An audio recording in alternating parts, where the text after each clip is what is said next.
วันนี้เราจะมาเปิดกล่องโปเกมอนครบรอบ30 ปีเนาะ1 กล่องมันจะมีซองโปรโมท1 ซองมี3 ใบภายในจะเป็น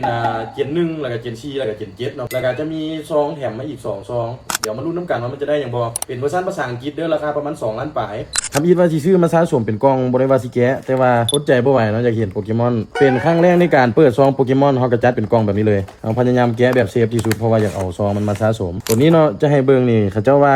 มี3 ตัวนี่ตัวแรกเขาจะมาแก้ตัวนี้ก่อน อันนี้เป็นโปเกมอนเมกาอีวอลูชันเนาะเลยซองแรกเขาจะว่าเอาซองใบหลังไปไว้ข้างหน้า1 2ไว้หน้าแบบนี้เราจึงเปิดปึ๊บ Energy คลาสสิกปึ๊บน่าจะมี10 ใบเนาะใน1 2ขอใบดีๆจักใบหนึ่งได้บ่เป็นพวกคนโหดขึ้นนี่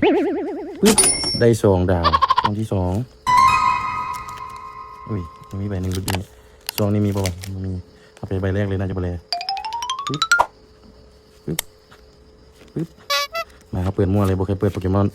ขอให้ได้สีทองได้ไหมเนาะเห็นแต่สีเหลืองๆแต่บ่ฮู้ว่าสีหยังคันได้ตัวทองมานี่หวานเจี๊ยบเลยปึ๊บเกลืออีกแล้วดาวเดียวเลยห้องนี้โปเกมอนตัวนี้มันรุ่นเบิ่งเนาะมันเป็นโปรโม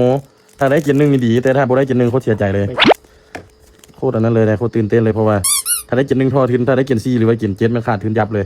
ก็คือว่า4คลิปที่เฮากำลังถ่ายนี่แม่นโคตรเกลือเลยเจน 1เรียบร้อยเจน 1บ่ว่าบ่แม่นแน่ใจว่ากินได้แต่ว่าบ่แม่นเจน 1แน่นอนเด้ บ่แม่น แม่นเจน 1ซ้ำ กิน1มี3 ตัวตรงกับ4บ่ อันนี้บ่แม่น